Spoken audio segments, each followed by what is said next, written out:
If you're anything like me,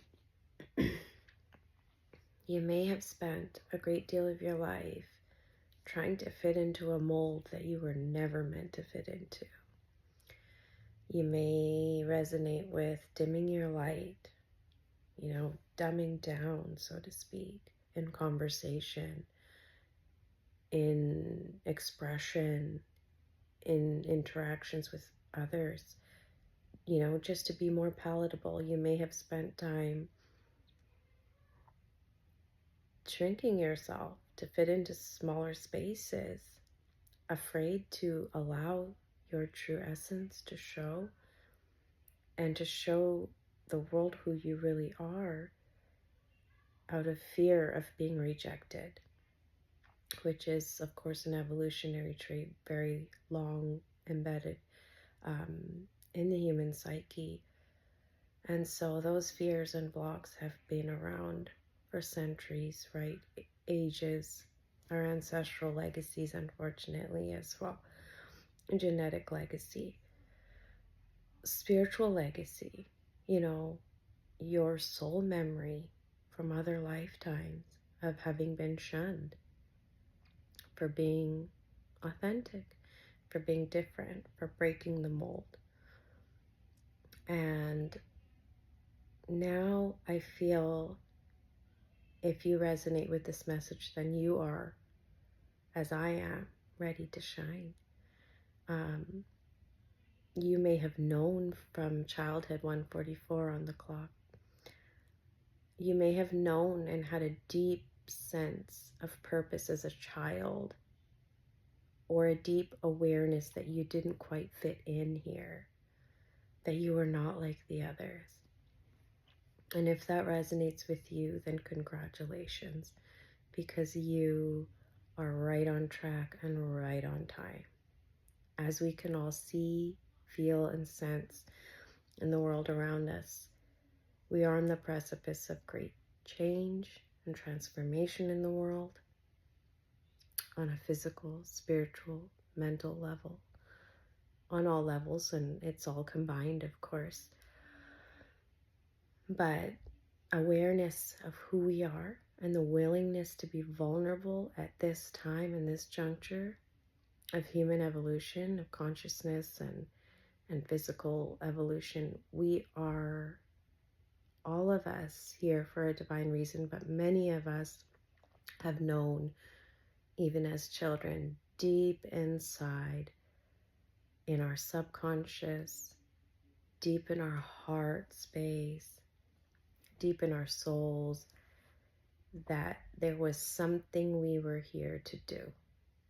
I remember as a child vivid memories, just moments where it would hit me that I had been here before, that I was doing this again, and I didn't have conscious memory of past lives, but I had an awareness that this was not, my first rodeo, so to speak.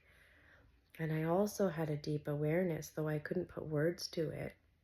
But in retrospect, now that I think back to my childhood, I remember moments where that deep awareness in my body, in my mind, downloads and remembrance of a big mission, of a huge purpose, and of just not fitting in with the crowd in general, not valuing, not focusing, and not thinking about things the way that other people were thinking about them.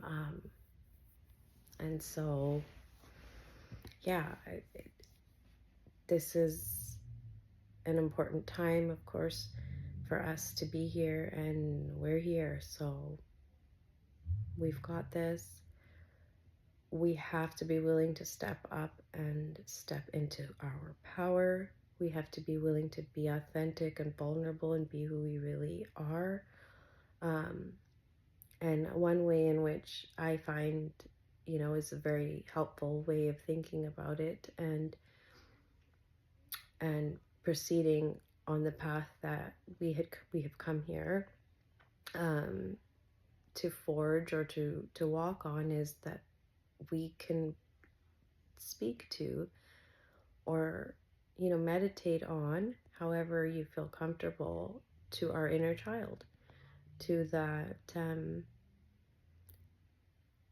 little one that was told that they should not express and be who they really are, that they should act like everyone else, think like everyone else. And, going back and doing that inner child healing, that inner child work, it really, really helps to propel us forward and to inform how we should show up on this journey, on this path, in our authentic essence and in our true power.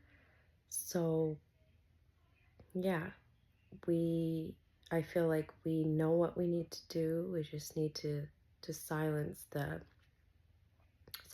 doubt, all of the negative thought forms, all the limiting beliefs, all the programming that's getting in the way, and go back to that inner innocence, that inner child, and speak with your inner child.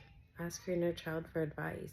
I feel like many of us are being asked now to seek out the guidance, not only of our higher self, but our child self, our inner child, which may, now that I say that out loud, which may be the same exact thing. Our higher self probably is our childlike, innocent self, our inner child who was so wise, so unbridled, free, and, full of purpose and full of knowingness, before the programming set in. So before the social conditioning, who were you? I find that's a very useful way to get back to that inner purpose and that inner knowing. So I hope this was helpful. And like I said, we've got this. We have won. We just need to hold the line, and it may get bumpy, but victory is guaranteed.